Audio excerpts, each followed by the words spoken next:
Hey guys, welcome to NICKED. I am Nick and today we're going to continue our channel. I have been away for a while due to me getting married, but I'm back. So let's not waste any time and start the new intro.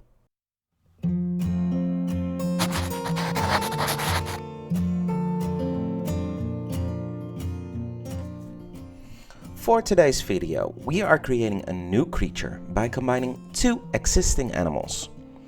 As you can see, I like to create creatures this way and I can ask others to help me out. For today's video, I asked some of you on the Amino app and on Instagram to give me some animals to work with. I put all the suggestions in a randomized picker and I will let Faith decide which animals we will use today. So, when I push the pick a random item button, we will eventually get the first animal, which is an aardvark. Okay. I want to thank Zoe Monk from the YouTube Art Community Amino app for this lovely African creature that we will combine with the next animal. So again, for the second one, we are going to push the button and the second animal is going to be a Juvenile Thornback-Ray, which was sent in by Lisa from the Amino app as well. Again, thanks to you both for sending in these animals, and if you want to contribute on the next NICKED creatures, please put some suggestions in the comment section. I will pick a few to be put in the list, so maybe next time I will choose one of your animals. As you can see, I sketched out some features of the two animals that I had to work with, and now I'm trying to combine these animals into a new creature. A land-dwelling animal combined with one who lives in the ocean is a tricky thing to do, and it becomes somewhat easier when you try to think of a name and the creature's backstory. After some very bad creature names, I eventually came up with the Aardvark. It doesn't sound that great, but hear me out. Aardvark is South African for earth pig, which makes loads of sense when you look at the animal. So I thought, why not make it a Seavark, spelled S-E-E vark, which translates to sea pig. The spelling makes it better, although I'm still not the best in naming things. So if you have better names for it, you can always comment them in the comments below and I will point them out in the next video. For the creature's backstory, I had to dig a little deeper, to be honest. I love thinking about where a creature comes from and stuff, but for the sake of this video and for creating good creature backstories in the future, I had to think about the following things. Where does it live? What does it eat? What enemies does it have? So where on the food chain does this creature end up? And lastly, how does it survive enemies and nature events?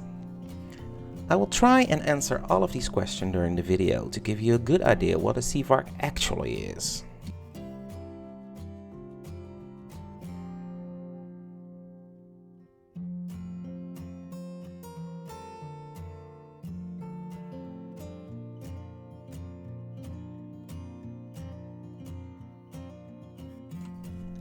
While I'm sketching the Seavark, I thought of it being a majestic ocean-dwelling creature who roamed the coastal seas of South Africa. I wanted to give them strong front legs with the pectoral fins attached, so they have better movement in the ocean and can strongly flap their fins for more power. They need it mostly because of South Africa's strong currents, and with these powerful front legs and fins they would be efficient enough to actually go against these currents. They also needed to outmaneuver predatory animals, which South Africa has enough of. Seavarks mainly live near coral reefs or rocky shorelines, but are sometimes seen traveling the surfaces of the open ocean. Why they travel here is still a mystery, but people think they mate in open ocean to ensure survival of their infants.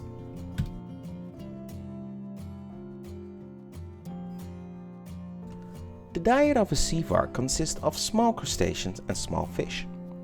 When these creatures came from land to the ocean many years ago, they lost the ability to use their noses because of the fact that their tongue took over this feature. Their tongues got specific glands to lick the smell out of the ocean currents, which is the reason you mainly see them spinning with their tongues out. When Seavark hunt, they use their sense of smell to search for prey. Their favorite meals are crabs, but in times of need they sometimes eat small fish. When they smelled a snack, who mostly live on the rocks, they use their powerful front legs to move everything that is between them and their prey. Even large rocks aren't a problem because of the sheer power a sea vark can possess.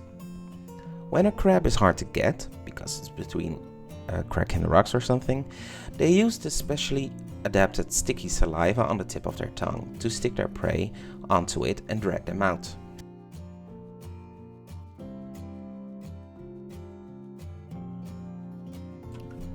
Sea vark are roughly the size of baby sea lions, and with that similar size comes a similar predator, the great white shark.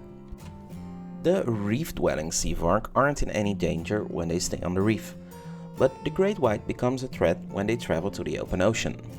To overcome this threat, sea vark look a bit see-through and blend in with the ocean. This way predators can't rely on sight alone. Too bad a great white has excellent smell though. The sea vark that live near the rocky shorelines and the kelp forest have another predator, fully grown sea lions. Although they are a challenge to sea lions because of their speed and agility, the predator loves to get their teeth sunk in a sea vark steak.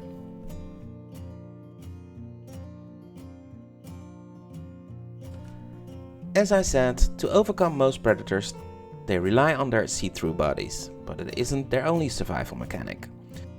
The tongue of the sea vark is an excellent tool for survival. Its sense of smell is so strong that it can detect a predator a kilometer away. This means the predator has to be smart and quick to hunt these animals. When a predator does come close, the sea vark can fend off predators with their strong front legs. One hit with one of those suckers and they can render a predator paralyzed.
With this backstory I got to create this lovely creature, and as you can see me coloring it, it has become a wonderful specimen.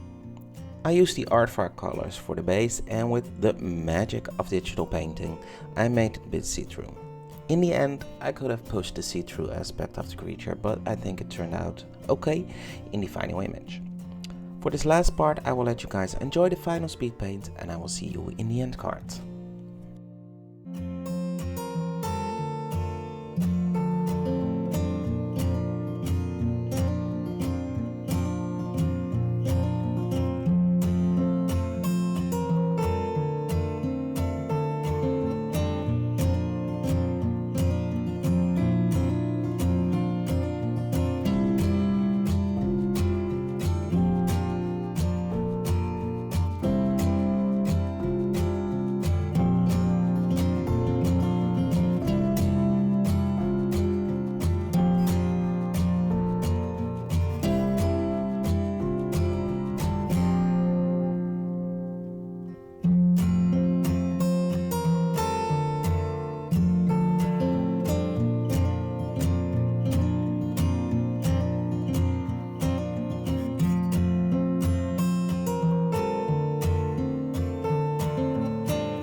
So first of all, I want to thank you guys for watching me create the Aardvark in this latest episode of NICKED Creatures. I hope you guys liked the final result and got some inspiration to create a creature yourselves.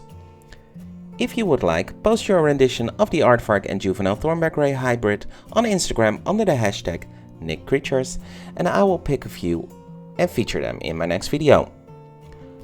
That's it for this video. You can check some of my other videos or go to Instagram for more artwork. Stay creative. Bye guys!